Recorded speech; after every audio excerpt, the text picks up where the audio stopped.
Hey guys, welcome again to Two Guys in Hockey Talk, Season 4, Episode 27. We are like 2/3 the way into our season. We only go to free agency, man. Free agency. I'd like to welcome my co-host here, Pavel the Cat Insider. Not because he has cat-like reflexes like Felix Podfan, but because he is Pavel and knows all about cats and he has the inside information for you.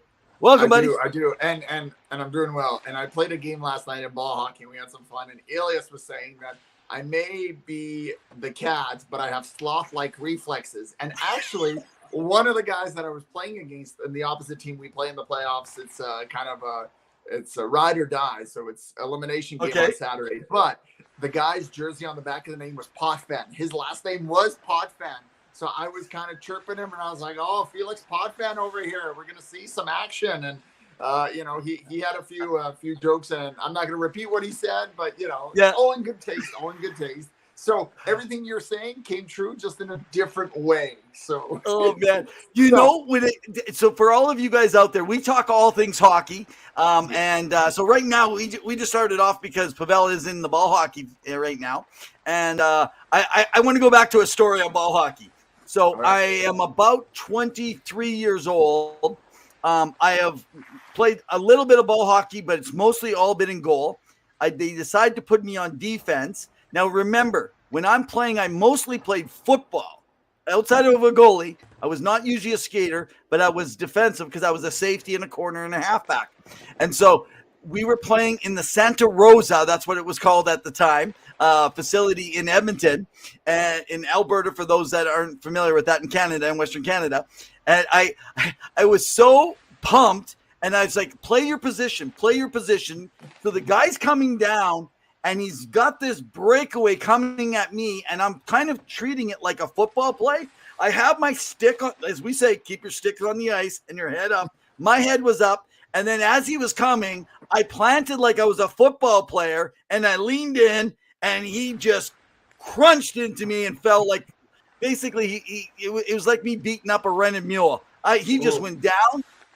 Everyone came running in. People started jumping me. Afterwards, they wanted to fight me in the parking lot. It was a crazy time. I was like, guys, this is ball hockey. And they were like, yeah, but how would you like to be destroyed out there on the ice? I'm going to destroy you out here in the real world. It's like, oh, man. Must have been a lot of scouts out in the stands if they were playing that intense. So welcome, everyone. We are having another episode here Wednesday night, 7 p.m. Mountain Standard Time. We'd love for you to tune in every Wednesday. Make sure to give us a follow on Facebook, on Twitter. You can follow at Revenev or me at Hockey_2. You can give our YouTube channel a follow. Right? Remember that we are connected with Sports Empire. They have some great sport content about everything. I tuned in a few times. I was egging them on a little bit and throwing my comments, and it was fun banter about NBA. We're all hockey, but they were NBA, amongst other sports, so that's cool. So give them a follow. They're really cool. We're also on Spotify. If you missed our episode, Absolutely. We love it. Evan, we got a lot to get through this episode. Yeah. But first, do you have your Before we do that, though, before you take your bounce, I just want to make mention our new website is being built right now. And so our new sponsor and partner is JR Web Designs. So if you're looking for a sponsor, yes, we got a sponsor. Someone likes us, Pavel. But that means our website is in the midst of going up. That means all of our former guests, you're going to be able to connect with them through all their feeds, as well as all writers. So we're inviting writers of hockey. You want to write poems. You want to write about a particular team. You want to write about prospects. You want to write about Russian hockey. Anything. If you got jokes about hockey, you just want to take out all your frustrations in your writing. Now, just remember, not everybody may actually like what you're writing, so you may not get a lot of hits. But, hey, you can let it sit there. But we want to be a source for you guys where it's a one-stop shop. You come in, you can see the former guests. As well, if you want to follow our podcast, you're going to be able to follow our podcast by just going onto our website, and it'll link into our YouTube channel. And then you can also share that out with everybody else. So we're trying, between the Sports Empire Network and JR Web Designs, we're trying to make that happen. One last thing before we get into a whole bunch of stuff here today. Is this your rant? You need that logo on the bottom, Evan's rant. Do I need the rant right now? Do we need to get this going? Not yet. Well, you're ranting about something. No, I'm not ranting, man. I'm excited. On our website, which we love. I love okay. People don't realize you can have a good rant, rants are not good. just a bad rant. And this is a positive rant, right? Okay, Ev's positive rant. Pavel's positive rant. Anyway, I do want to mention we do have a contest going on. So if you could put it in the comment section for us, Pavel, so then I can just highlight it. So this device is a neck piece. We had Sports Plus on a couple weeks back. They have donated this neck brace. What this does is it helps train you. It's a training tool so that your head has to stay up. You cannot bend it down at the front while you're training and working with the puck, because all players with their stick handling want to look down. And this actually helps train those players. Great. So we are giving this away to someone. And all you have to do in order to get this is you just need to go on, and then you just have to click on to our email and email us at 2guyshockeytalk. So 2guyshockeytalk, not 2guys but 2guyshockeytalk at gmail.com. Did we misspell it? That one right there. Okay, let's right one up. 2guyshockeytalk at gmail.com. And we only have till, I don't know if there's 30 or 31 days. And then we are going to take the winner. We're going to put it all together, and whoever sent their emails, we're going to pick a winner. And then that winner will actually get the email sent to Sports Plus, and they will get that device. So I think it's a wonderful device. Okay, enough of our advertising, enough telling you about the fun. It's time to talk some hockey, buddy. Let's talk hockey. Where would you like to start? We got a lot to get through. Do you have your beverage, by the way? Okay, I got it. I got a rock star today. Well, I got coffee, and I do have a beer, but I'm holding off. I'm trying to warm up, and then I'm getting into it. Imagine if I go from a rock star to a beer. I might as well put them together. All right. We're gonna go up and down. Where do you want to take us off? There's so many topics to discuss. Okay, let's start off with Carson Briere. Update us. Right. I believe that you've been following some of that too. Yeah, so last week we talked. A was suspended from the university. The university. This is not the first time he's been suspended from a university, let alone kicked out of one. But at the same time, there has been some charges pressed for the damages he did to the wheelchair. Now, I know you and we discussed it last week about kind of the actions, what it looked like, that it was uncalled for, unnecessary, the cost of a wheelchair, that whether or not he was under the influence and to how much, that's between him, the judge, his friends, but he acted recklessly. The girl who was the owner of the wheelchair, she's okay. She reached out through social media, thanked everyone for all the donations, the support, the love. So we appreciate that. Seeing the community come together, and it looks like he's apologized through the Flyers organization, and it looks like he's gonna have to work on a little bit of rehabilitation and learn how to maybe give back to the community. Now, maybe I don't know what that looks like, but he clearly was not in the right frame of mind. So you need to work on that, Mr. Briere. And I know that with his dad in the spotlight right now, you need to essentially, you need to make a good impression. You need to win back the hearts of your community. Did you take me off for the? Well, no, I went off because I was disgusted by this act. No, I'm joking. I actually went over and clicked on my button and said goodbye. I'm back. Finish it up. That's fair. It happens to the best of us. But yeah, so essentially, it's a mistake. It is magnified because of the media, like I said last week, and because of the last name.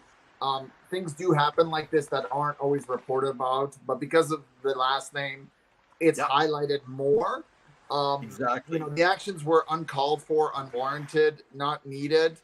I think I don't want to focus predominantly on that because, we can pile on and it doesn't help. He has his punishment. The right course has been taken, and now it's moving forward and learning from those mistakes, because we want to make sure that people learn. People can be stupid. I know he's 23, and whether you believe he's a child or not, whether you believe he's developed or not, is not the discussion here. The discussion is the right protocol was taken, and moving forward, hopefully he can make amends, right, with him and the young girl. So, any thoughts? Yeah. No, everything that you were following, I think we were along the same lines of everything. It was great to see the girl talking about any cash flow that comes in. She's going to be giving to people who are less fortunate, that maybe can't afford chairs themselves. Yeah, I didn't know she was actually downstairs in the washroom. Yeah. Right. No, Yeah. things. And Could you again, and imagine? that's what I said last episode is like, we have to wait for more facts to appear because it's easy to pile on and jump on before we know more Exactly. information, right? There's stories get out so quickly nowadays with Twitter. It's hard to keep, what's it called? Keep up with all the details of what's going on. And sometimes you have to let things simmer and really uncover what's going on before you make a full assessment, right? So that's exactly where we're in at. this situation. Now, what I do want to talk about, and maybe Yeah. you'll let me, it's not a rant. I want to talk about the Calgary Flames. That's why I got them up. I love this logo. I love this team. There's been some rumblings that a few players don't want to re-sign or return next season if Daryl Sutter's behind the bench. This is my rant. It's more of a talking point, but sure, it's a rant. Oh, we'll see. And so you wonder with the Flames being a few points out of the playoff spot, out of a wild card spot, and Winnipeg struggling. We could talk about Winnipeg in a sec. What is going on with the Flames? They've struggled mightily this year. I know goaltending has been weak, especially with both Vladar and Markstrom. They just haven't been able to put it together. Huberdeau has been a big, massive disappointment in terms of what he's been able to bring. Given his 150-point season last year, he's had a massive drop. And so you wonder to yourself, on paper, this team is solid. We have a lot of Flames fans that watch the show. What do you guys think is the solution? Evan, where do they go from here? And do you let go of Sutter in the offseason, or do you bring him back? Or is it more for an upper management change where Brad Treliving, who is in his final year of his contract as GM, is out? And I the Sutter move was a Treliving. Treliving took a bad situation and tried to make something out of it. I actually felt he did a pretty good job considering for the guys that he brought in. Yes, it made the team older, but those guys, Johnny was going to leave. Now, here's the thing. If you blame Treliving, if you're concerned about Sutter, that was Treliving. He brought Sutter in. So that falls under him. He's had a couple. Usually you get one more coach to walk through. Sometimes that doesn't happen. It's good timing, but Sutter's contract is still sitting, and they're going to owe him money if they let him go. So Treliving, though, if this is the last year of his contract, is it really a big deal to let him go at this time? So I think right now the board is talking, and they're trying to make a decision. Do we remove it and just bring in a new GM, and then he decides on the coach? But from personal, I actually like Sutter, but I like him as a human being, and I like him as a coach. But I believe his presence, the way he talks the game, and the way he approaches the game, not his strategy. This has nothing to do with his systems. It has to do with the correlation, the connection. I brought this up on one of our podcasts. I also brought it up on my Twitter feed. I've gone back and forth and argued with people on this. Part of the reason that those two guys aren't there is Sutter. I don't care what anyone says, and more things like you just said have been coming out. So you know what? I should probably go down and actually change that, because now it's my rant, right? Because I think, and I was going to rant about this, because I actually think Sutter is hurting the Flames. I really do. I do not think that that's what they need right now. Those players, this is one of the worst seasons. Like, how do you drop to half those points? If you think of what's happening there. Huberdeau is an incredibly good player. It does take time to adapt, but he's being expected to play a totally different game. This is like when you expect a skill player to play on a fourth line. They're changing a system and making a play and saying, you mold into it. Weegar is an incredibly good defenseman who is looking like he is the 6'7" guy now. Mm-hmm. Something's up here, right? We say this all the time. When there's smoke, there's fire. And they can't turn this thing around right now. When Toffoli and Coleman are your better players in dealing with it. What about Lindholm?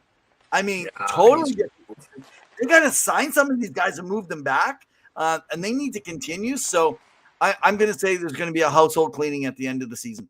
Sutter's gone, and/or Sutter and Treliving. That's my thought. I know there's been rumblings of Sutter potentially wanting to move up into upper management, so maybe there's something there where he would move up there. I mean, every time I see Sutter in an interview, he just looks like he'd rather be out in the field, doing farm work rather than being behind the bench. I mean, he could be a Hall of Famer. He's got 2 Stanley Cups as a coach. He's done well for himself. And He's really, enjoying himself. And I get that not everybody, buys into the system. But the problem is when teams are winning, nobody cares. You can throw that away because you're winning. You're successful. But when you're not winning, that's, you look at Winnipeg when if there was tension, and again, we'll talk about Winnipeg in a bit.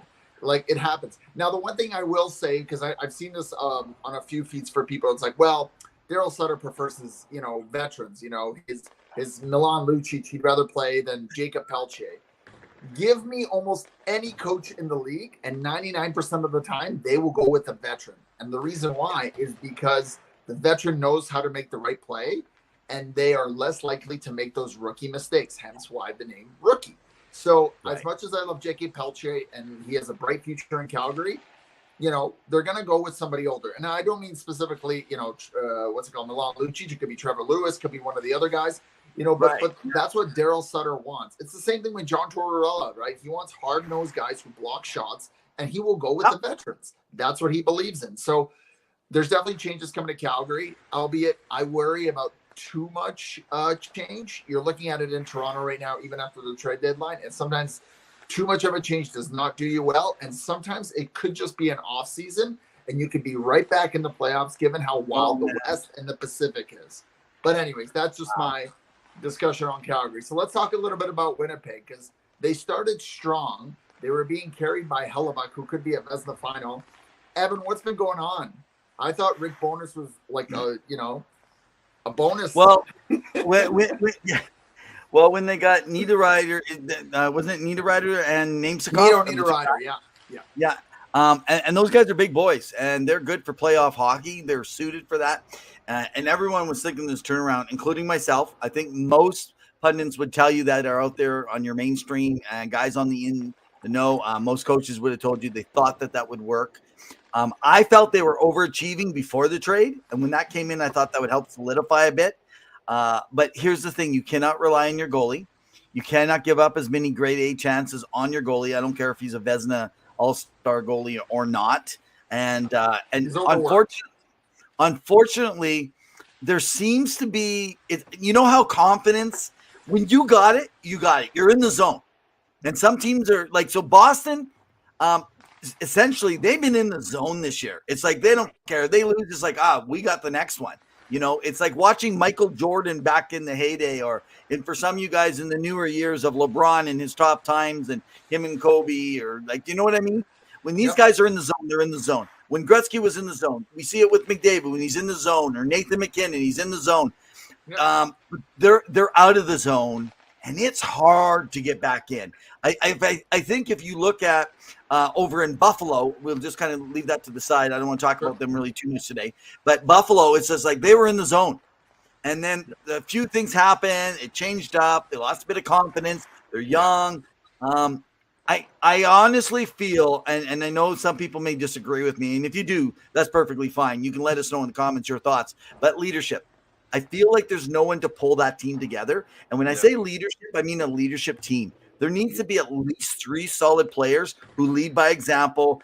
Like right now, let's work harder. Let's get out more. I'd like to know maybe a Legal Curve who's been on our show with Drew there before. Maybe guys like him, if you go check them out, they might tell you. But I have a feeling that all of them on optional skates, I bet you some of those main guys are not out there. That starts happening. And guys like Wheeler, the toll is happening on his body and things like that over a period of time. He's had a solid season, but it's struggled. I think they make it price point. That's the problem, right? And we know that Kevin Cheveldayoff likes guys with term because it's tough to bring in players there in general, so it's, they've brought a lot of guys up. I know there's been some rumblings about Logan Stanley wanting out, and about him kind of stepping out, even though he was drafted by the organization. So really, you want to make the most of it. So we've lost Evan again. So he clearly is leaving me to do the show the whole time. Are you just like touring with me all day today? I do not know what's happening. The Pavel show? I've never had this when I'm going to hit on my stuff, and I was moving over because if people don't know, I'm the tech guy behind the scenes here, and for some reason, I keep booting myself out. It's like I got nothing to say. So it's a mic drop. It's a mic drop. I think that they could potentially make the playoffs, but it's going to be a tight race. And again, Nashville could still technically make up those points, and Calgary can as well. So it's kind of like, the bottom of the barrel, the last few guys fighting for scraps, and yeah, whoever's I think able they're to going kind to of make it. outduel it. So The reason is I think they've been going in one direction too long Yeah. downward. It's got to turn. There's always a point. Yeah. Whereas the other guys are just trudging through. They can't seem to win consistently. Nashville gave up a lot of their top end guys that are going to get them those wins. So while they have games in hand, I'm worried that the good teams that they're facing down the road, and they got a tough schedule, are actually going to be a little bit more of an issue. Now I want to bring up something quickly, and I just want your quick initial thoughts so people can write their comments as well. But there's a few teams that are now out of the playoffs, and I can't believe to say that we're like, only like 3-4 weeks away from the playoffs. But like, we had different expectations for what we thought these teams would be this year. Maybe we thought that this is what it is. But I'm going to go through 4 teams, and I just want your insight about where you thought they would be, and if this is a good move or if they have a lot of work to do in the offseason. The first one is Columbus Blue Jackets. What did you think of this past season? Because they're out of the playoffs, and with Johnny Gaudreau saying that he wants to win there and he wants to make it a mission to win there. Thoughts on Columbus this season? Oh, I actually think that this was all planned because the moment that they knew that they were bringing Johnny in, they were preparing themselves. Johnny may not have known, but I think this was strategically in place for a chance for a good top 4, top 5 for the draft. Knowing that they have Laine, they have Gaudreau, they have Kent Johnson, who's but they young. almost have no cap space with everything they signed, so they're close to the cap. Like, okay, I can't speak to the cap space because I have not. They may have gone down after trading Korpisalo, and then of course Quick, who is legendary. He had a quick career there. Yeah, no, and the turnover, but injuries I know played a big part of it. But something seems wrong in that cap space. So we'll come back to that on our next chat around because I don't fully understand. I need to take time to look through that to mention it. But here's the thing: they're going to be bringing young players in anyway on these other new late level contracts. So whether they get the Fantilli, by the way, if Fantilli is their choice, they end up picking. I have it right here. Their projected cap hit this year. It's 81,252,166. What's next? What's next year? They have 1.4 million in LTIR, and they have 2.6 million in projected cap space. So they are okay. Next year. What's the cap next year? For next year. Okay, so let me take a look here. So take a look while I'm talking. So if they get a chance and they draft Fantilli, if they do not get Connor Bedard, if they get Connor, he's ready to come in next year right away. And so him coming in, he's on an elite level contract. The most that he would be paid with all the bonuses coming in would be $3 million. Otherwise, it's what is it, $950,000 on a first overall rookie or something like that with the parts. So if they get Fantilli, I could see him entering into them next year automatically. The only thing is, and some people asked about Mishkov, would they take the chance for the rebuild? No, I do not think they will. They cannot wait that long in Columbus. They have to build. So what do they get? They will have 65 million max right now, and 18 plus available for next year. They're going to have a lot starting for the 2023-24 season. Yeah, I think, and that's what I mean. The way they loaded it, right? Yeah. They made sure that there was only a few. I think they were contenders, and I'm disappointed to see where they're at now because they had a chance. I mean, well, and that's why I was shocked Gaudreau went. Like Winnipeg, they struggle bringing in guys. Sorry, go ahead. Yeah, no, I was feeling like I didn't understand why Gaudreau went there because if there were other folks that were saying they thought Columbus was going to be a contender, I saw no place for them to enter into it, and they did not have a number 1 center or even a number 2 center. The guys that they have in there are it's kind of like taking Sean Monahan even in Calgary, and God bless Calgary, but Sean Monahan was not your number 1. In Edmonton, Alberta, for the Edmonton Oilers, Ryan Nugent-Hopkins was not your number 1 center. If those are the guys you're running as your number 1 centers, they're better complementary superstars is the type of guys that they become, right? So they need to be number 2s. So second team, Anaheim Mighty Ducks. Your thoughts on their season? Mighty Ducks, have they gone through a name change? No, it's Anaheim Ducks. I just like to throw it in there because I'm a big fan of the series. But I think it was the Mighty Ducks of Anaheim, right? I'm trying to bring the Anaheim fans up. Come on. Woo! Yeah, no. I think they have a lot to look forward to. Unfortunately, poor Dallas Aikens. A lot of people believe in his coaching and the things that he can do, but he just seems to inherit teams that are trying to build, and then he takes the heat for everything, and then he's gone, and then someone else gets to inherit. They got some really good pieces. Now their defense is starting to lack. Now they have Drysdale coming in next year. Right now, though, when you look at some of the guys like Troy Terry and Zegras and Drysdale, name some for me. Who are some of the other guys they got? If you're an Anaheim fan, you can Max Comtois is out Yeah. there. He's a solid guy for them. They still have Shattenkirk on the back end. Gibson is playing unreal this season again. He's really coming to his own. And he'll be more while they build up. Being traded. Yeah, I mean, they had some young prospects coming through, and so whoever they draft, Sandcarrick is another one. Sandcarrick is a solid depth piece. So this is what I'll say. If when it comes time to draft time, if they do not draft, the Anaheim Ducks do not draft Connor Bedard because they do not get the first overall, I actually see them, if they can, doing the best they can to either get a good solid two-way center or the best defenseman that's in the draft. That's what I see them trying. Get Bedard because of after missing out on Crosby all those years ago. Okay, do we got another team? Yeah, all right. The San Jose Sharks. Okay, San Jose, aren't they not an interesting team? San Jose, those guys work hard. Greer's put together a hard-working team. They should not be in some of these games that they're in. They shouldn't be able to do what they're doing. Erik Karlsson, he's the ageless wonder now that he's got, I call him the bionic man because of the fact that it's like he's got a bionic legs now and he's faster than he's ever been. But his smarts with his experience, so when they played the Oilers the other night, I saw this thing that was really funny.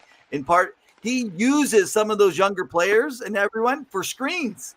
He just makes sure he plays like he's Connor McDavid, and I think somebody told him you can be better than Connor McDavid. So that's what he's doing. And he's got more power play points than Connor McDavid. There you go. He has to play defense. By the way, I think there's going to be a long discussion with him in the offseason to find out, do you want to go somewhere? And if you do, where? Oh, most likely. Of course. But here's the thing. A team that actually he can win on will not be able to afford the cap. So will Mike Grier be willing to eat some money and work with the third team?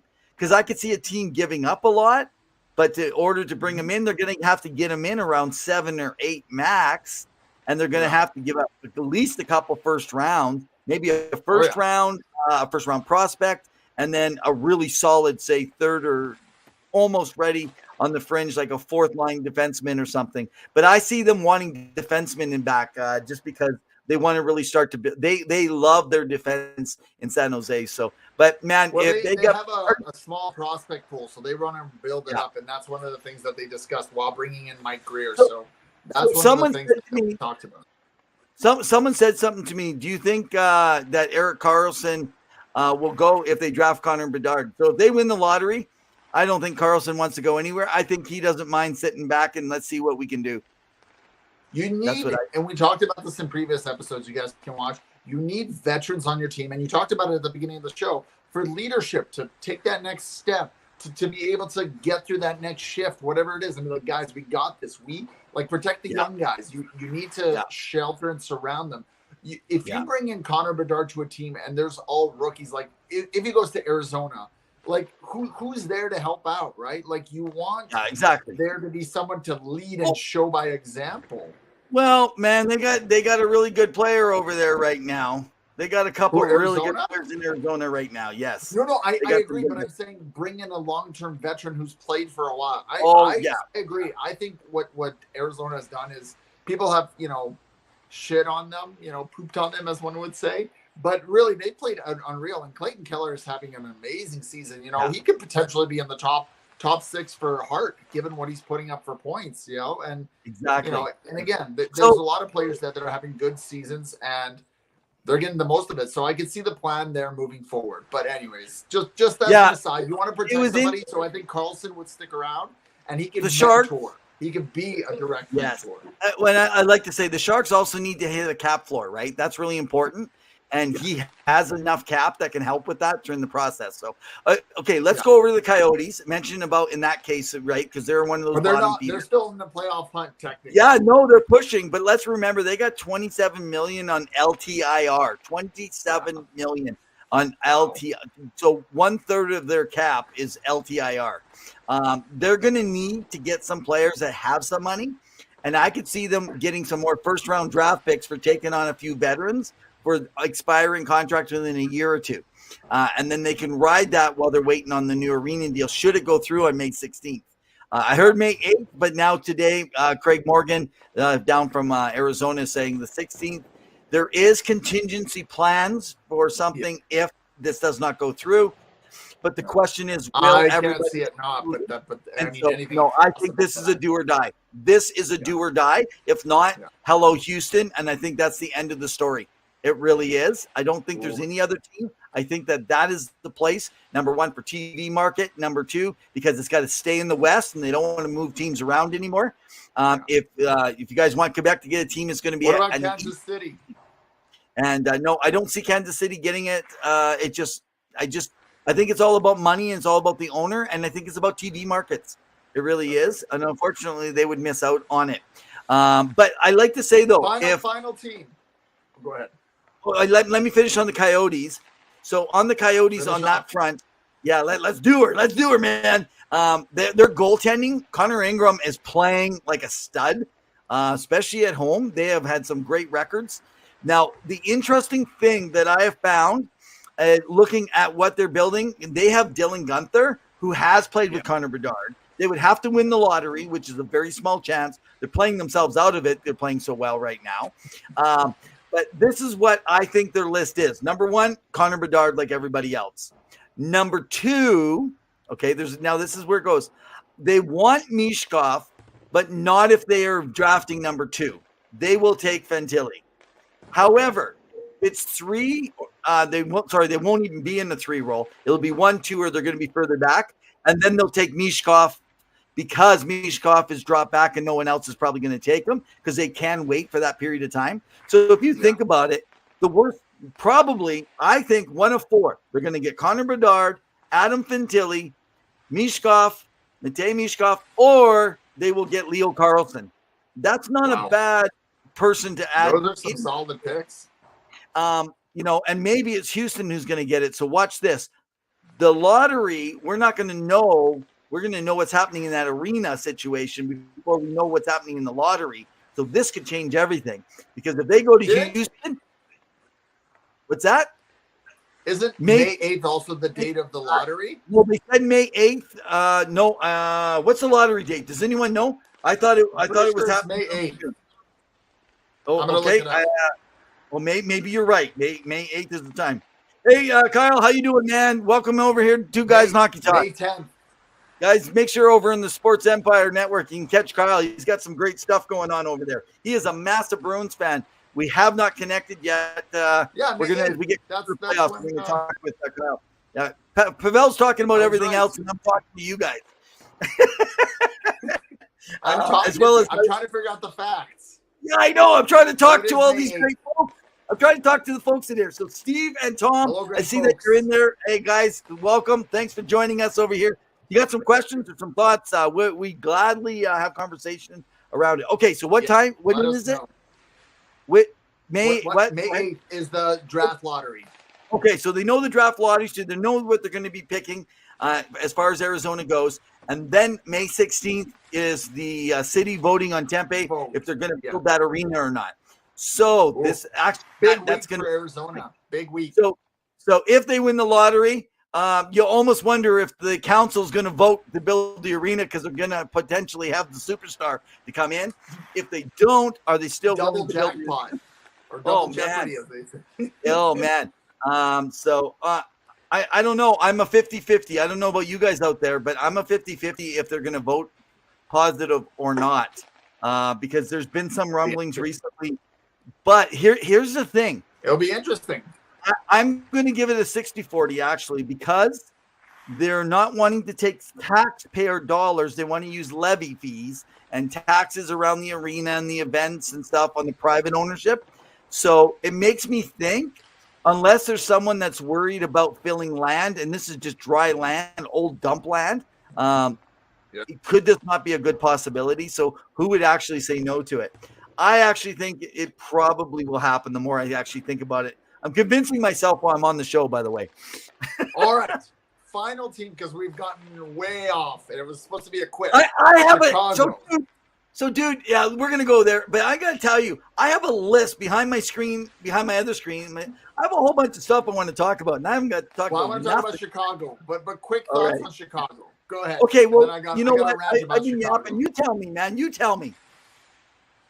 What's your thoughts on Chicago? Yeah. Honestly, it's a rebuild. I was very intrigued with Kyle Davidson and some of the moves he made in the offseason last year, but the team has played hard. I liked how Max Domi, before he went to Dallas, played this year. He's had a resurgence career, and I wouldn't be surprised if he came back in the offseason for next year back to Chicago. It's been hard with Taves being out and potentially career ending. You know, he's had a great long career. Kane wanting to the Rangers, you know, hamstringing the organization, that's been tough. Sam Lafferty and Jake McCabe going to Toronto, you know, like trading away more picks. But, you know, the team has some young prospect, and I think they're really itching to getting Bedard and trying to start a franchise again, restarting it around Bedard and bringing the glory back quickly to Chicago. That's my thoughts. However, my only rant is they recently announced today that the organization, so upper management, is going to be getting rid of the Pride event in the organization and not having it. And I'm sick of having this because they noted that it's a safety concern for their Russian players, a few of them, right? Which, come on, like, either hockey is for everyone or stop beating that dead horse, because I'm sick of this hockey is for everyone. We're inclusive. We're welcoming. And I get it. It's changed. And I know James Reimer had the whole issue over the weekend not wanting to partake. But it's a piece of fabric. It's a piece of color. It's a rainbow. It's not going to offend or upset anybody. And I don't like it when people hide behind security reasons or religion or religious beliefs in order to say that this is it. And you guys can fight me on it. I don't care. Okay. I think it's silly. That's just me. And we've had this discussion with on the ice, spin your head up. Yeah. Okay. No, that, and then that's a rant. Yeah, we had this discussion actually about 2 months ago. I'm annoyed that this is a thing. And so I'm going to say I take a central move on this because I think this is the fault of the NHL. Because when we start bringing all these different things in, like we've been dealing with this for a while, even on anthems, because people don't realize anthems are really about the nation itself and the military and things like that. And there's people that are not for war whatsoever. They're against it, but it's pushed. When the knee was taken and he did not stand down in the South, and when we started moving in on the Black Lives Matter, and there was all these other things, and now we have the inclusivity with the LGBTQ plus. And so here's my thing, though. I heard what you said, and I can reason with what you said, and it is a piece of fabric. It's just a shirt, right? It's just a jersey. It's a short little bit of time. Yeah. But what you're saying is no matter what, you have no choice, and if you don't, you're a bigot and a racist, right? If you don't do something. I don't agree. I don't agree with that. Okay, and that's my central. I actually think it isn't a big deal. Now, personally, I'm fine. I would actually wear it. I don't really care. But I do not think it's right. And I think people are feeling they have to justify why they don't wear it. So they're telling people a reason. And I think we need to get away. You're so excited. You're knocking your camera, dude. I'm knocking everything out. I think that they need to quit trying to justify the reasons behind it and just say, why are we making people wear something? We can take the entire arena. We can do all these other things. But why do we have to advertise on players that are just going out to do a job? I wish we would quit doing that because we're putting people in a bad position to be. And I'm watching the people be so mean on both sides of this. And they're mean to each other back and forth. And that bothers me. Okay, no, and Zil, that's fair. You're saying the players. Let me pull up. So you're saying the players are making a big deal about it. Okay, so Zil, tell us, do you feel they're making a big deal about it? So should they just do it and they have to do it? or should they have a choice in the say that if they wear a Pride jersey or not? I'll give you the time. With one thing. I will Yeah. counter with one thing. What did we have introduced last season in the NHL? Advertising. Advertising for advertisement for companies, both now For on money, jerseys, but also on helmets. Now, most companies that advertise for organizations, pretty bland, don't really do anything. But not every organization, and I can't go through the list, so I don't know. But if there's an organization that is a big sponsor of the NHL or of that organization, let's say the Washington Capitals or something, or the Los Angeles Kings, and they have poor practices of something, would the player protest about that? No, they wouldn't, because they pick and choose about things that matter to them, but it doesn't always apply. So I don't like the NHL pushing the narrative of hockey is for everyone, inclusivity, because they were pushing for that. One of the reasons why we had this whole movement is because some of the egregious actions that were taken, not only in the NHL, but also in the lower level leagues, like a Bill Peters who made offensive comments, like a Mark Crawford who assaulted a player, right? And you know, these things happened, and people, you know, or the actions taken in the Chicago organization with what happened with Kyle, and you know, what actions and repercussions were taken there? Nothing. The guy got a recommendation and he went on to continue to work. And in my mind, you either include everybody or you don't participate in this inclusivity. And my only comment that it's going to be final one. You're on a rant, man. It's my rant. I just hope that none of the people who are making these decisions have anyone in their lives that is part of the LGBTQ community or affected by them directly, whether they are in a vulnerable position or bullied because of being in that group and seeing that their family member chooses to do that. I do not wish on that, but things happen. Family members, aunts, uncles, brothers, sisters. So be mindful, because that can really impact people. That's all I'm going to say. Okay, so I got two comments here, but Zil, do you want to address them? Go ahead, do this one first, and I'll So Zilda says, why should I have to stand and take my helmet off for the anthem? That's not my country. Again, a political statement. I think an anthem is a political statement, and yet it's a sign of respect to stand up and you know, participate in that. Or when a veteran comes out and they got honored at a game, right? It does happen.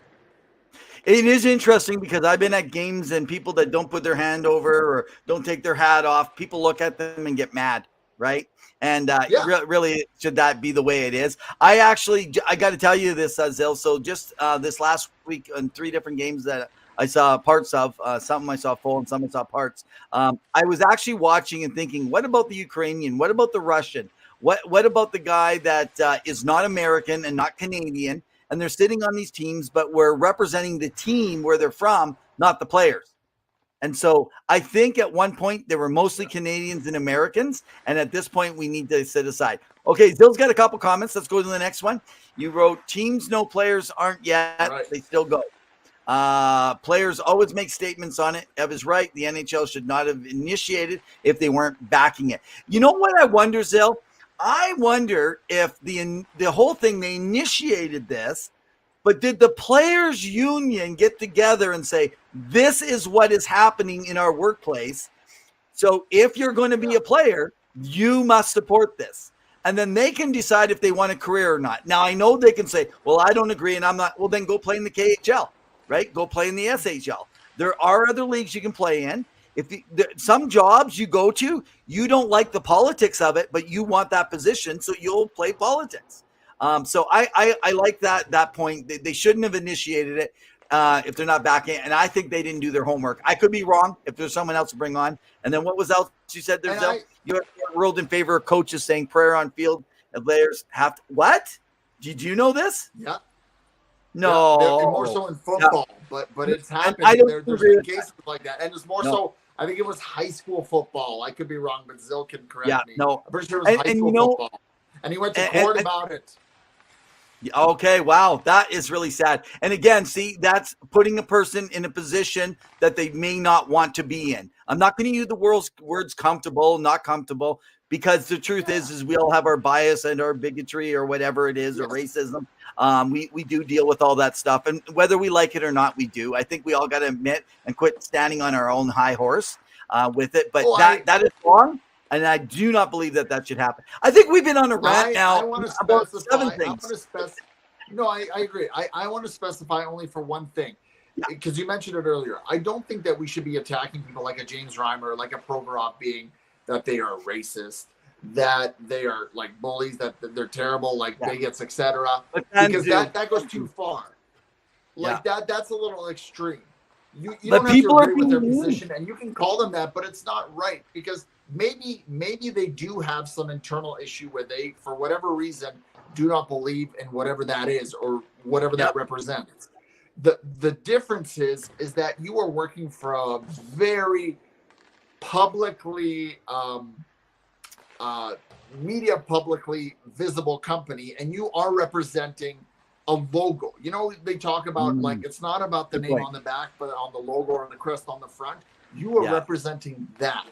And if you are representing that, you sometimes have to drink the Kool-Aid and buy into what that is, right? Because you are go ahead. No. So I think most of our show and stuff we're going to talk about, we're not going to get to. By the way, I want to just take a quick I do want to take a quick moment here and just kind of mention to everybody again that you can actually follow us. So you can follow us on Facebook, YouTube, over on Twitter at hockey_2, and or at Revenev on Twitter. You can also follow us on Facebook at Two Guys in Hockey Talk, as well as we have our website going up. So I want to say thank you to Sports Empire Network. They also put us as hockey content on, provide this venue that we're on. Thank you so much, guys. And we have a partnership with a web design company, JR Web Designs. So guys, you want a good, affordable company, get JR Web Designs. By the way, they're also going to be a writer on our site in our partnership. And they're going to be listing all of our former guests as a place to go in, find out information, everything. And we're going to be bringing in writers to talk hockey all over. Nice. And they're all going to have takes, including the topic we might be on right now. And I also want to know what they're talking about in hockey. Yeah, I do want to make mention that just make sure I go back. Can I find it? There we go. If you want to get safe and get a neck brace that allows you to train your tool, call us at twoguysinhockeytalk@gmail.com. I think I might have actually set it off. Did I have my slide so I can quickly show you guys? I dropped out last time around, so I didn't actually have it. So you can win this heads up. It's a training tool. It is going to be only for another week before this comes off, and we are sending it out to whoever enters at twoguyishockeytalk@gmail.com. So just a heads up. All right. By the way, next week. I did have a question, but now I lost it because I want to talk about our great partners. Next week, we have a guest that will be on. We have a guest that we've never had on, not only a first-time guest, but someone that's going to talk hockey from a totally different angle. They are from 2112 Hockey Agents. So we will have Daryl Wolski, who is a hockey agent, has his own company as well as his own hockey league out of Brandon, Manitoba. And he will be coming on. One of his former clients actually was Kyle Beach in their company previously when he was playing, working into the NHL. They work and sign clients overseas. They have tons of people.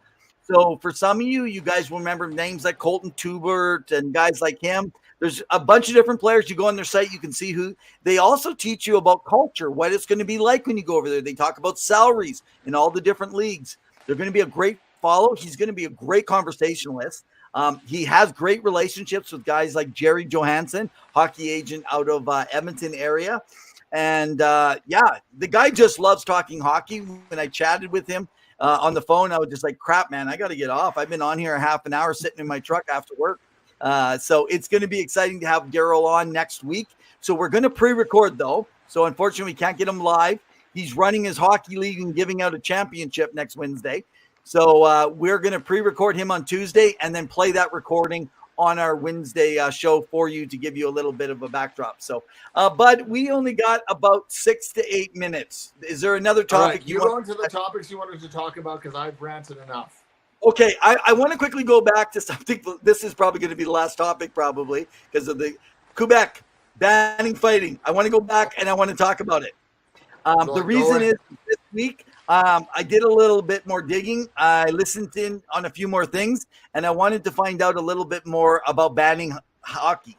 So first of all, you got to realize there's only one fight that happens every 8 games in the Quebec Major Junior Hockey League. It is almost all run by government. Government, cities, and municipalities pay for those teams to be in the league, as opposed to the WHL and the OHL, which are privately owned, all those different groups, and to ban fighting. Now, here is the thing. They actually have pretty much a ban on fighting. It's not going to look a whole lot different, yet they feel that because of injuries in hockey. Now, university sports in Canada, U Sports removed fighting from their game. Again, it's political, and some of the reasons why they have to be careful and not endorse fighting. What happened immediately is stick work went up. Just because you call a penalty, because you cannot police yourself. You will police yourself with a stick. You're going to whack legs. You're going to have sword fights. You're going to hit people in the head. You're going to cross-check, because if the refs don't call it, you're going to go police yourself, or you're going to police somebody else. It gets ridiculous when people start using sticks, and that is what I am worried about. I understand. But fighting in hockey is virtually gone. And most times when you get in a fight and it's just because you're mad in the moment, you can literally learn techniques how to grab and pull yourself in tight and just scramble and hold on for dear life. Who cares if they think you're a turtle like Matthew Tkachuk? He didn't turtle from Cassian on the second time. He decided to give it a go, right? But he didn't have to. He didn't have to accept that. And the truth is, only because he's a bit of a stronger boy, he did. So in that sense, I'm now looking back at U Sports, and they have troubles in U Sports and a lot of high sticking, and they had issues. If you guys want to go back and follow just right now in the U Sports Championships with Alberta, they didn't even shake hands at the end. They were worried about more things happening. There's a whole bunch of stuff that happened. Guys get kicked out, but it's their last game. They're going to lose. Yeah, bad things happen. I think you got to be able to police yourself to somewhat. So I say no stage fighting, but I'm okay with fighting. Nope, I completely agree. My only worry, and I think it's pretty well managed, is when you have players of different ages and sizes go on against each other. So if you have a 17-year-old fighting a 20-year-old, that's a big physical and age difference. Like that is where I worry. But again, a lot of players know how to intervene. And I know in the QMJHL, like not every player is going to go on to be successful. Like that is the peak. But for those that do, if they go on to play in a higher div, how are they going to prove themselves? How are they going to get into it, right? And so I think that fighting slowly over the last, since the game has begun, but even the last 30 years has really gone down. Like people don't realize in the 80s how wild brawls were, how crazy David Semenko could be, when he was out there trying to protect Gretzky. So like, I think it's just a losing battle. I don't know why they're pursuing this. I understand head concussions, and I think we need to have more education as to how that looks. And I think linesmen know what to look out for, refs know what to look out for, and there is better protection. And just like that neck guard that we promote, maybe that's what needs to be incorporated, or some kind of equipment. But start to teaching them people fighting to head up more. I like that. Dill's mentioning, more body and hip checks should go up. So this is the only thing. I talked to someone about this, Zill, actually this past week, someone that actually does officiating. And one of the things that they said is a lot of players are not able to because they're not fast enough or big enough and or stable enough. A guy like Kyler Yamamoto can hit you in the corner with his 165 pounds, but he cannot hit you open ice. And some players are not fast enough. You can say, well, then they don't get hit. But a guy can run around and do cheap shots, but you can't catch them. And then it's like they get away with it. So, I mean, if the refs were a little bit better. I'm tired of people defending refs. I got to be honest with you. It's kind of crazy. But the truth is a lot of good hits are being penalized. I really don't have an answer for this because nobody's going to deal with the reffing situation as long as Gary Bettman's in charge. And it's not going to change at the lower levels till the NHL asks it to start changing, say, at the AHL and experimental levels, right? But it's already changing at that level. People are being more mindful in terms of how The game is approached. So I think this is a losing battle. I think this is, like there's no need to go to the extreme, like to completely eliminate fighting. It's like, how do we reduce it more drastically? What are the steps the league and other places can take to reduce it? Let's work on like that harm reduction model, not the whole like let's cut cold turkey and we're done. So, anyways, we've Awesome. talked enough Okay, about one it. last. Okay, so give me one last thought. I'll give my last thought, and we'll call her quits. I wanted to know your thoughts because this is big in the world, and it just announced yesterday. Fanatics taking over as the jersey producer and the new partners with the NHL for the next decade for jerseys for the NHL. What I can say is, that's it. I just hope the logos don't fall apart on the first game. On the first shift. Man. Like, what is this? NHL, Gary Bettman, get out of here. Let's get some quality. Like, are you going to pay $200+? Maybe they're going to make the jersey $70 now. I don't know. Sorry, Fanatics. No, if you guys... they're not going to do that. They're not going to do that. And no, they're not. And I think I know that there's a lot riding on this, but like, did the NHLPA have a lot of say in this? What was the decision? And again, sometimes I think the NHL and Gary Bettman and his upper management is so blinded by dollar signs that they just look for anything immediate that brings them more money.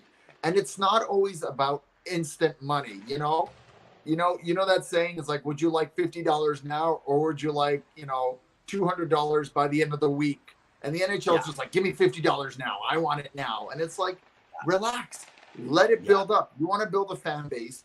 Why don't you sometimes listen to the fans? I don't understand.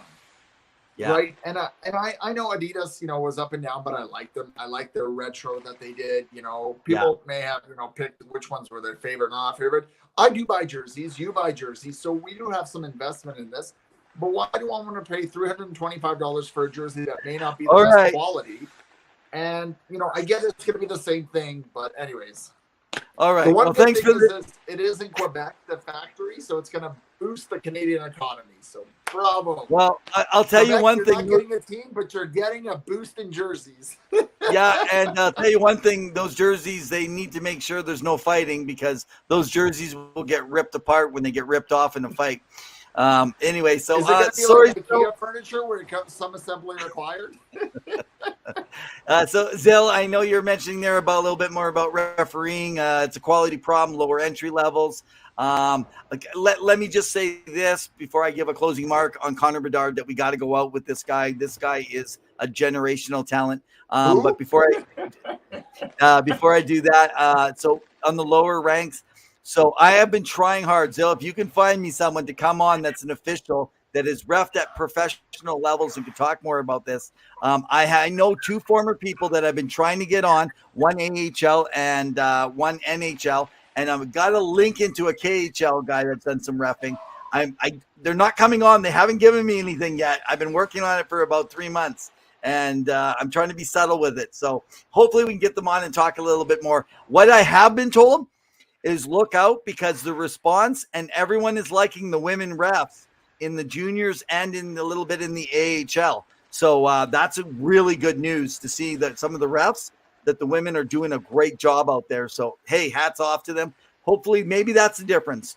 Get those guys out of there. I would love to see more female refs in the AHL and NHL sooner rather than later. I think it's long overdue. And I think you're going to find it hasn't happened. If the NFL has been able to do it, and the NBA. Hey, you already did your rant, man. We're in overtime already. What's going on? It's not a rant. I'm promoting it. Go ahead. Oh. No, yeah. Okay, guys, I just want to make mention. So just by going out, I don't know how much you've been following. I cannot stop following Connor Bedard. I've been trying not to pay attention. Bedard. This guy, just this last week since we were on, he played an additional. So he played 4 games more. Okay, 4 games this last week, and he now is sitting at 55 games, 70 goals in the WHL, 72 assists for 142 points. In 4 games, he has 6 goals and 8 assists for 14 points. He's like 3.7 points per game this last week. The guy is phenomenal, and I'm telling you, He is doing Eric Lindros numbers in a defensive league, and it doesn't matter on his size. That guy's snapshot. So, Zill, you'll love that. You love your snapshots. That guy has a snapshot, and I bet you that snapshot comes in at 80K, at least 80K on his snapper. I mean, it is amazing. He knows how to pull through screens. Man, I cannot wait to see Team Canada in 2 years and see Connor McDavid and Sidney Crosby and Connor Bedard all with Nathan McKinnon playing for the Team Canada. It's going to be awesome, man. And the Pats made the playoffs. Yes, exactly. So we're done, man. We're done. We're out. Mic drop. Beautiful, beautiful. Okay. Thank you, everyone, for tuning in again. It's been a rig-a-ding-dang-dee show again. And remember to give us a like, follow, subscribe. Follow Evan at Revenev on Twitter, me at hockey_2. Give us a follow on Facebook, on YouTube. We love hearing from you guys. Get ready for our website. Get ready for more and more hockey content. And Evan, Awesome. as always. Yeah. In the meantime and in between time. Keep your sticks on the ice and your head up. Woo!